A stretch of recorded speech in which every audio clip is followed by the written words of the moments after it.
Hello, everyone. Welcome back. Today, I am pleased to introduce you to DJ Stutz, who is an early childhood specialist and mother of five, grandmother to seven, Oh, and 12. to 12. I apologize. I got the number wrong. So, oh, certainly someone who has a lot of expertise with being the adult around a lot of children. And I am so grateful to have her come onto the show and teach us what we need to know about keeping our goals straight when we've got different parenting responsibilities to take care of at the same time. Thank you for coming on the show. Well, I'm thrilled to be here. I think where you got the 7 is I'm the oldest of 7. So So, yes, you have an origin of lots of children as well. I've never So not been around kids. yes, yes, yes. Okay, so why don't we start there? Why don't we start with kind of where your love for working with children originated? Okay. Well, I was 14 months old when I became a big sister, and my youngest brother was born when I was 17. And I remember as a teenager, really my career choice was mom. I loved being around the kids. And when my youngest brother Danny was born, he actually slept in my room, and I was the one who most of the time got up with him in the night. And so in a lot of ways, emotionally he was mine. And so I always took classes in high school that helped me with like child development, nutrition, I sewing, all of those things that would help me with my home skills. And I actually graduated as the outstanding senior in homemaking arts. So out of a class of, we had 993 in my graduating class. So it was a large school in Los Angeles. Mhm. And so I got married. I was all of 20 when I got married, had my first child at 22. And I had 4 kids in about 8 years, and then we adopted our youngest after the youngest I birthed was out of high school, and we thought we had more to give, and so we wound up adopting out of foster care, and Mhm. she was 12 years old when we got her. She's 26 now, Mhm. and, I married a man who was the youngest of 9, and so between the 2 of us, we have 70 nieces and nephews. And so, I mean, just kids have been a big part of my life. And so, in raising my own kids, I went ahead and got all the classes and certifications and stuff to be a substitute teacher so that I could be there for my kids. And then once they were gone, it just made sense to go ahead and finish my teaching degree. And I went with early childhood because I really feel like if we can get them off on a good start, and so where they have the skills to prepare them for their learning career, and we know that one of the 2 greatest indicators of success in academia is social emotional skills more than those academic skills. So I've taught kindergarten for a long, long time, and I've also right now excuse me. Right now, I am teaching special needs preschool for the Douglas County School District. And so we have kids with autism, with oppositional defiant, some other, they're fragile health wise. I've got one little girl that she can't even walk yet. And so we're working on some of those things. But I really feel like if I can help them get off to that good start and feel competent and excited to learn. But it's also a great time because um, when you're dealing with families who have these really young kids, I find that they're often very anxious to learn. How can I give my child the best start? How can I be a good parent? How can I, and the list goes on. And so we started out about a year and a half ago. Just it was just a service helping some of the parents that I work with I've also taught at the community college level. And so I was working with some of the families there. And so it just kind of blossomed from there, where I saw there was a need. There were a lot of questions. And I found that a lot of the academic classes that were available to me, in fact, required for me as I was growing up in Los Angeles, they're not even available anymore on things like how do children grow and how do they. And we've also had a phenomenon where it, with the best of intentions, parents have been these helicopter parents swooping in and solving every problem for their child, and thinking they're doing the best thing for their child, where they're actually not allowing their children to develop those tools of problem solving, of compromise, of looking further than right now. I want this now instead of waiting for something or working towards something. And so now these kids have become adults, and a lot of them are struggling with understanding how to really truly build relationships and make them, productive and positive for both people or all people. And they are struggling with, well, yes, I've got this kid and I want the best for them, but they don't want to give up their youthful pursuits rather than age appropriate pursuits sometimes. And so it's just been interesting. And I've been working closely with a principal here in town, and she's been talking to me about some of the issues. And she's a young principal. She's, not an old fart like me, but and she's been talking to me about how to work with some of these really young teachers that are coming in, that are struggling with, if a child is having some of those emotional issues or behavioral issues, they think it's the end of the world, that this kid is crazy, that this kid is, personally trying to get even with them on things, when really they're not even that bad of a problem. I've mostly taught in schools that were super low socioeconomic areas, and I've had kids that would stab another child because they wanted the marker. And so for me, what's a behavior problem is very different than maybe.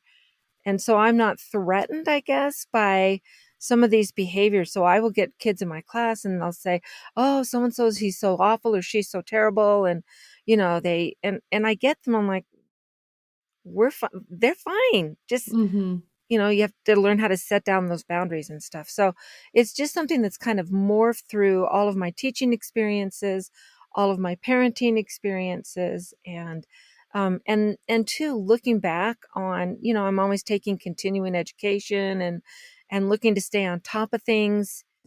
And, I look back at how I was raising my own kids and realize that, there are things I wish I had done differently in raising my own kids, and things that I wish I'd known that I didn't know back then. And so my goal is just to help some of these parents, you know, have access to some of these ideas and knowledge that they might not have otherwise. That sounds like a great mission for someone with your experience and your experience with so many children. I have 2 thoughts right now. One is that it sounds like anxiety is the great interferer, that anxiety comes in and then all of a sudden parents and or teachers become distressed at the situation, and then the Mhm. child gets the brunt of Yeah. everything or takes the brunt of things. And then Yeah. the second thing that is coming to mind is that you must be very good at seeing situations from the children's perspective. So could you talk about one or both of these topics, please? Yeah, I think I'll tackle them both actually. So, anxiety does play a huge part. And when I look at back at my own raising kids, and I was very aware, or I I put opinions on other people. So if my child misbehaved at church, I assumed that all the other parents thought that, oh, she doesn't have control of her kid, blah, blah, blah. When really, now that I'm where I am and I see someone who is struggling with a child, and I just use church because it's an easy thing. But I'm thinking, oh, poor thing, like how can I help her? You know, I'm not thinking bad parent. I'm just thinking, yeah, that's a rough age to kind of have to deal with. And so I think a lot of times the anxiety that we are feeling is based on um, judgments that we think others are putting on us, and they really aren't most of the time. I know when I see, a mom that's in the grocery store and their kid's freaking out over something, it's like, oh, he's tired.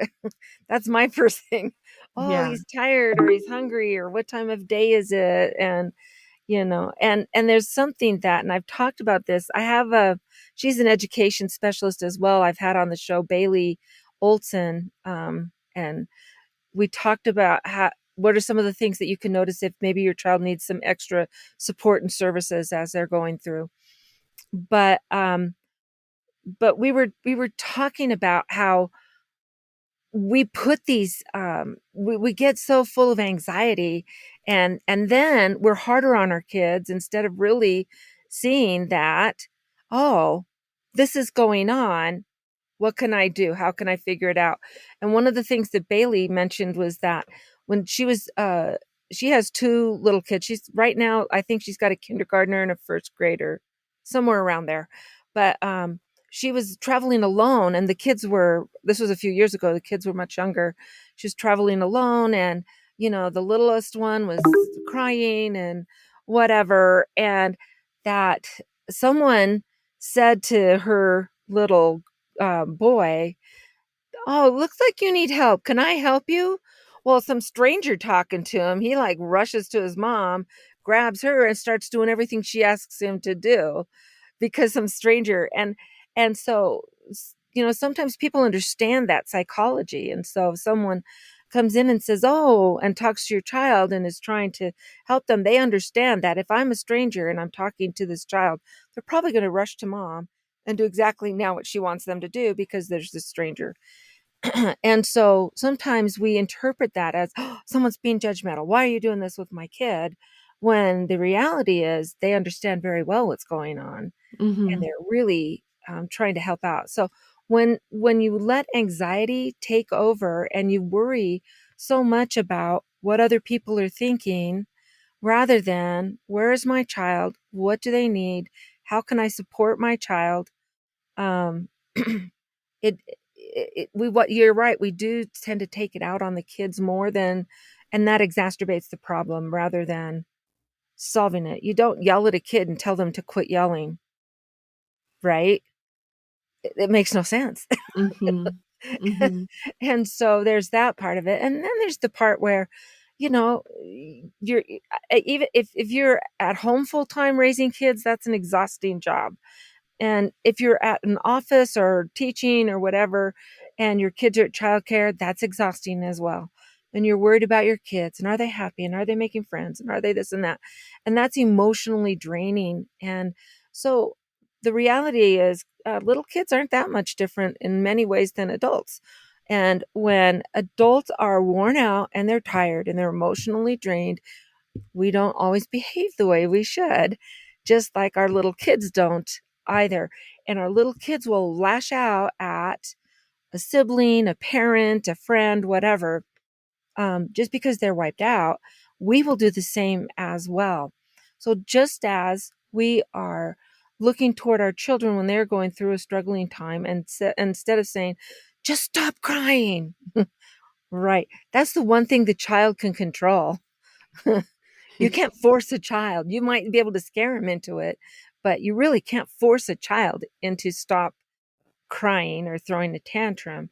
But then we do the same thing with ourselves, is that we will lash out to a spouse, our kids, a coworker, because we're just so full of anxiety. So just as we need to stop and take a look at what's behind everything with our kids, And it may be that they are uncertain about the boundaries that you're setting, or they may realize that, oh, we're in a public place. I can get away with a lot more because mom doesn't want to be embarrassed by disciplining me.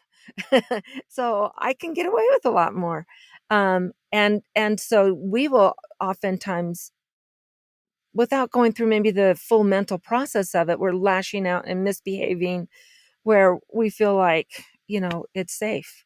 And it really isn't. We need to sit and look at, are they hungry? Are they tired? Did I go straight to the store from picking them up from childcare? Big mistake, by the way. Um, and so, but sometimes we need that too. Sometimes taking 10 minutes at the park after we pick them up is just as rejuvenating for ourselves as it is for our kids. So there's that anxiety piece that kind of, and I get into a lot more of that in some of my different episodes, but that's a big piece of it. And then, um, what was the other question? Well, first, before we go to the second question, you've mentioned your show and the episodes. DJ has a podcast of her own. Oh, Could you talk about that briefly so that our sure. audience knows where to find you there Of too? course. I always love talking about my show. So I have a podcast. We drop new episodes every Monday. It's called Imperfect Heroes. And the tagline is Insights into Parenting with DJ Stutz. It's easy to find. And we have a webpage for the podcast so you can find us anywhere, always leaving ratings and reviews. And that is just www.imperfectheroespodcast.com. But it's with the idea that there are no perfect parents. They don't exist. Just like there's no perfect marriage, there's no perfect anything. And so the we just want to keep learning and doing our best to be the best people we can be the best example we can be for our kids, and then helping our kids through their journey as well. And so, yeah, we have a new podcast every Monday, and feel free to come listen. That sounds fantastic. All right. So that second question was, how do we learn how to see the world from our children's perspective? Yeah. Well, it takes it's interesting because it's taken me a lifetime, I think, to really get to where I am now, where I enjoy the challenge of doing that. And it's a challenge, but it certainly brightens up the world. So when I'm at school, I will, there are a lot of other teachers, and you'll hear, oh, so and so had a really bad day, or, it's been so hard. And I have kids who maybe even more behaviorally or academically or whatever challenged. And it's a great day for me every day, um, because I love seeing that the growth and whatever. And just because they had a 10-minute tantrum, and it could be a whopper of a tantrum, right? The rest of their day was fine.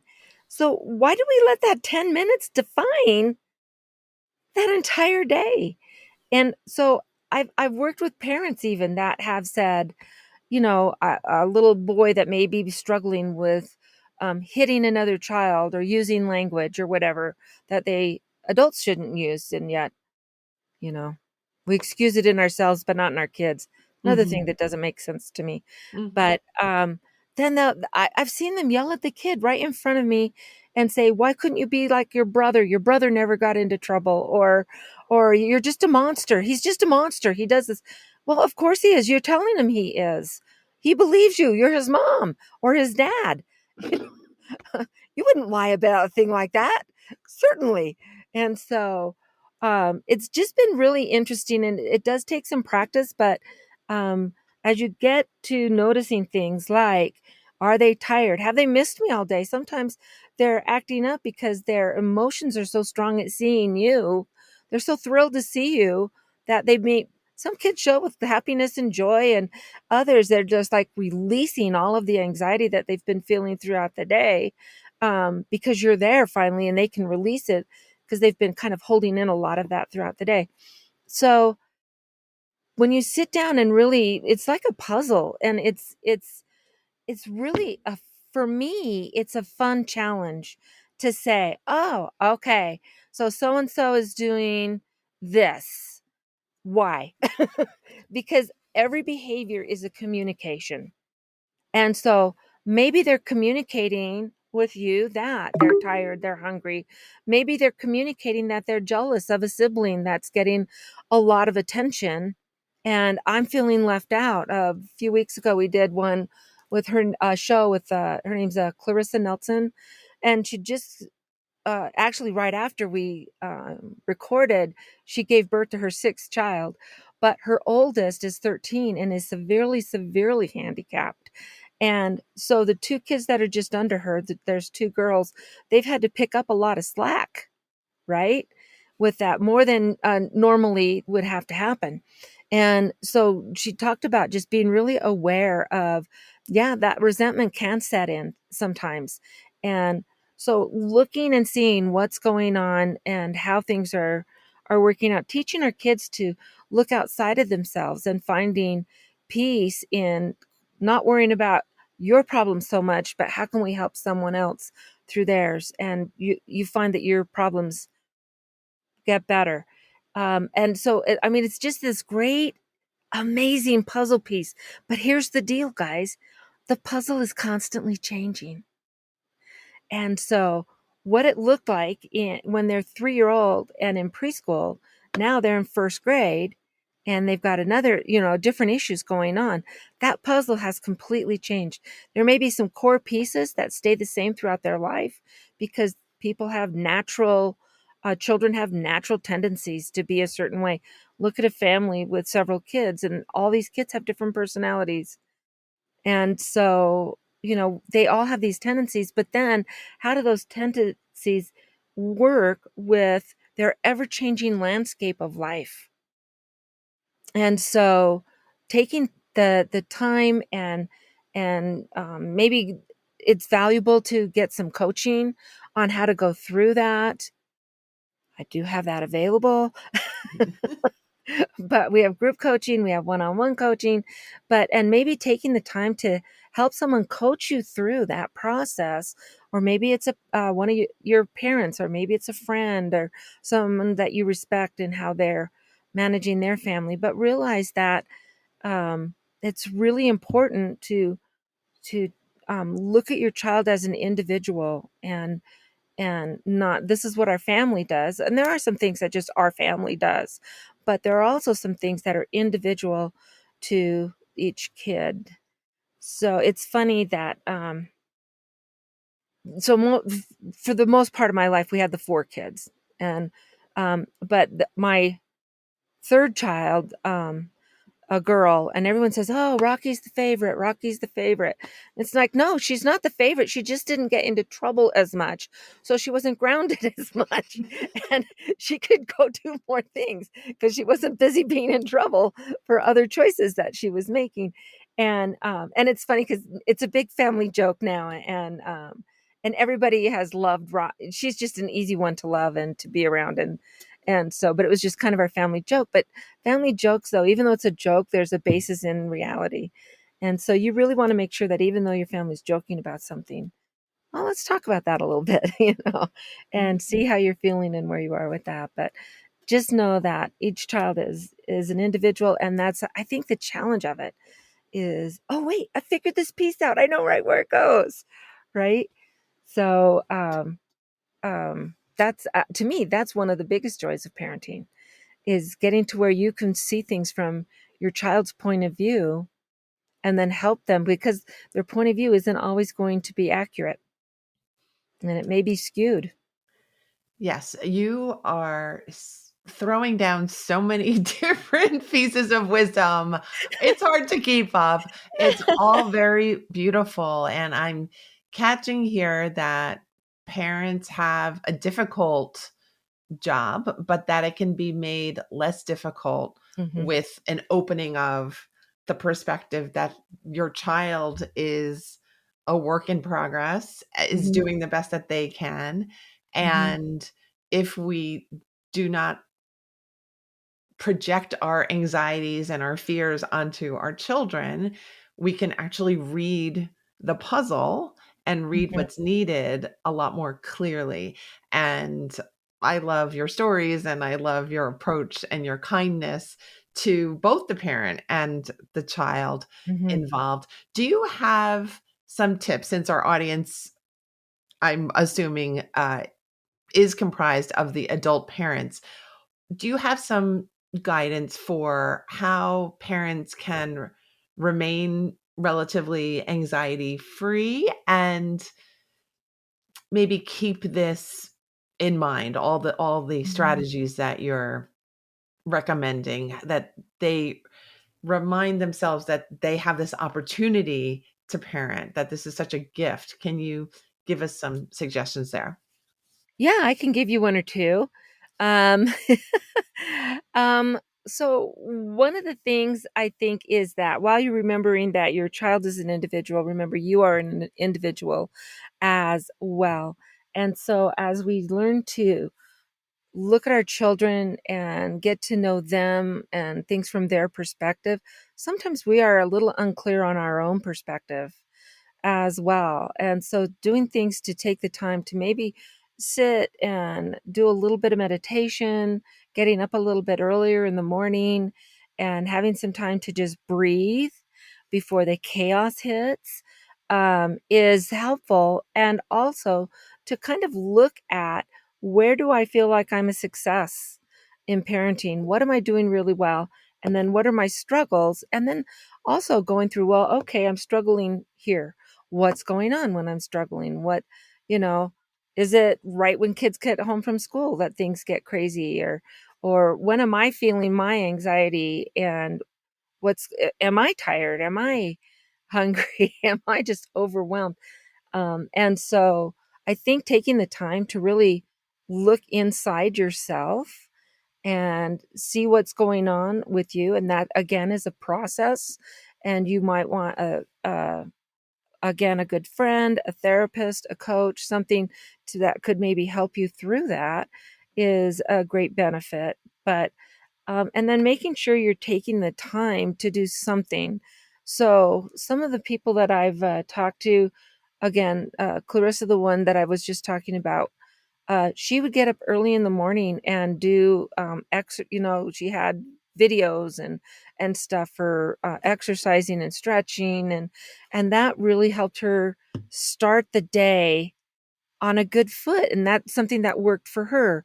I had another guest, Erin Benyon. She's a professor of nursing at a college, and she got her doctorate while she's raising her 3 kids. And but one of the things, even while so she was working graveyards, taking classes, raising 3 kids, and, but she still made sure that even though it would have been nice to maybe have an extra hour or so of sleep during the day once the kids all started school, she also went and worked out and got that physical piece going, and that gave her actually more rejuvenation than the sleep would have.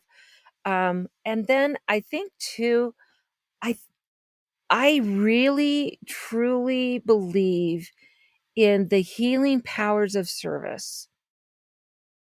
And so when we are dealing with depression, and I've actually have dealt with depression most of my life, and I think a lot of us have, and it's something that uh, we tend not to talk about a lot because it either makes us feel weak, or we succumb to it, and that's a tough thing too. But I think that we can just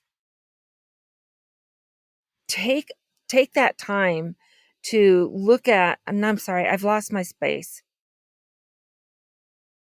That's okay. Um, Really, it's just kind of like, how do we, I think you're on the train of how do we keep ourselves grounded as parents Absolutely. and Yeah. Oh, I healthy? know what I was going to say. So in service, when you're dealing with that high anxiety, often finding someone else to help helps you feel better about yourself. You're making the world a better place. And at first you might think, oh, I cannot do just one more thing. But maybe that just one more thing is being someone who smiles at someone, in the grocery store, or being someone who says, "Hey, how's your mom?" because you've paid attention, and And so it doesn't have to be this big, grandiose, oh, I'm volunteering X amount of hours at the soup kitchen or whatever. Sometimes it's just determining to do little things throughout the day to make someone else's day better. And you're going to find that your anxiety comes down through that service. And I really believe in the healing power of service, and then getting your kids involved. So maybe having fun, like, oh, let's go and do this for big brother, or let's go and play some fun with little sister. She's sitting alone or whatever, but letting them find those opportunities for service, and you're incorporating it in your own life as well. I really think that's a great a great place to start. Uh, Again, a beautiful, wise tip. I love how your advice tends to run like therapy advice sounds, because we're taught in our training to really be mindful of the process that people are telling us about, because oftentimes we get stuck counting and thinking about and obsessing about the content. So that would be the number of tantrums or the hours Right. volunteered, rather than thinking, oh, let's pay some mind to how are we feeling when we're doing this? And is this Yeah. working smoothly? And is this right for us? And we get Right. lost in the day to day when there's some bigger things at play when we are parenting. Yeah. Well, and I think too sometimes, and this is I won't share the story, but a long time ago, I learned that when I quit focusing on how many temper tantrums I was dealing with or how many bad things that were going on that I had to manage, and instead switch that um, focus to, wow, we had an amazing 10 minutes just now. And then counting those rather than the negatives. So what, we just had so much fun and it felt so good. What happened? How did we get there? and and then looking to replicate the joy, finding joy in parenting. It's one of my key phrases, but finding the joy, whether it's your relationship with your spouse, building a relationship with a adult sibling or your child or whatever. But if you're focusing on those, this was so much fun. Why was it fun? And and really looking at what time of day was it, and was everyone fed, and did someone get a nap, and was it something we planned far and ahead? Was it spontaneous? Was it, there's so many pieces that go into that. But for me, what really turned me around and really helped me with my own um, journey with depression was when I decided I'm done with that. I'm done with all the concentrating on the negative. I want to count my joyful moments. It really helped me turn things around. I mean, nothing's perfect, and I still have my bouts, and there are rough days and moments, um, but I think rather than looking at rough days, I think that's just, oh, this last hour was rough, but if you really look at your day, it's not generally filled with horribleness. And you're very lucky that your days are filled with children. So, I am so lucky. I count my blessings every day, and they all have names of little kids that I'm involved with. yes, indeed. Thank you so much, DJ, for being here and sharing your light and your wisdom and your experience with all Thank you. these wonderful beings that you work with. Please remind us how our listeners can stay in touch with you and work with you. Absolutely. So if you want to go to my website for my podcast, it's again www.imperfectheroespodcast.com. And there's a place where you can click on contact us. And so you can always get a hold of me there. You can see the topics of any of my past episodes that might interest you. Um, and then I also have a website.